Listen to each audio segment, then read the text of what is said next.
नाशिककरांसाठी आनंदाची बातमी. नाशिकमधील एका शेतकऱ्याने सुरू केले धाराशिवचे प्रसिद्ध असे भाग्यश्री मटण थाळी नाशिकमध्ये. शेतीला जोड व्यवसाय म्हणून दत्ता धेंडे या शेतकऱ्याने ही हॉटेल सुरू केली आहे, ज्यामुळे आता नाशिकमधील नॉनव्हेज प्रेमींना देखील या अनलिमिटेड थाळीचा आनंद घेता येणार आहे. याबद्दलची अधिक माहिती आपण हॉटेल चालक यांच्याकडून जाणून घेणार आहोत. नमस्कार नाशिककर, मी एक शेतकरी कुटुंबातला शेतीला जोडधंदा काहीतरी करायचं म्हणून आपण एक डिसिजन घेतलं का उत्पन्न काहीतरी वाढलं पाहिजे.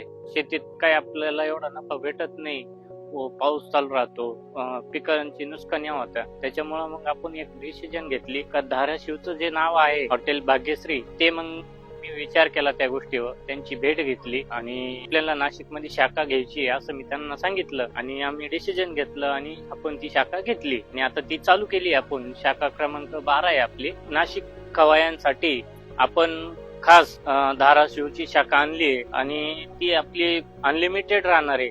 रस्सा अनलिमिटेड राहणार आहे, सूप अनलिमिटेड राहणार आहे, राईस अनलिमिटेड राहणार आहे, तंदूर, बाजरी आणि ज्वारी पीस फक्त आपले अनलिमिटेड राहणार नाही, बाकी सर्व अनलिमिटेड राहणार आहे. आणि तीच चव धाराशिवची, तीच चव आपण मसाला पण त्यांचाच वापरतोय, तीच चव, तीच टेस्ट आणि तीच क्वालिटी. आपण आता आपल्याला 1 तारखेला आपण ओपनिंग केली होती. महिन्यामध्ये 100% रिस्पॉन्स भेटलाय आणि नाशिक मध्ये इथं जवळपास 50 किलोमीटर पर्यंत कुठं शाखा नाहीये धाराशिवची. त्याच्यामुळे आपल्याला 100% रिस्पॉन्स भेटलाय. कमीत कमी मी दिवसाला 400 ते 500, कधी कधी 500 क्रॉस होऊन जातात. एवढ्या आपण 500-550 थाळ्या हे करतो.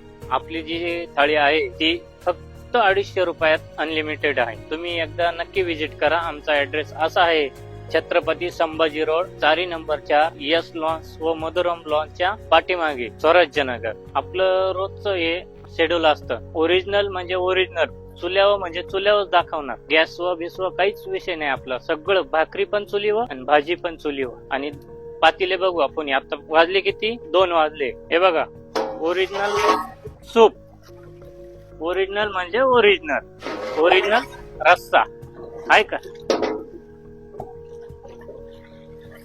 अशी क्वालिटी खायची असेल तर फक्त भाग्यश्रीला द्यायचं. शाखा क्रमांक 12 नाशिक. लोकॅलिटी कुणाल दंडगौड, नाशिक.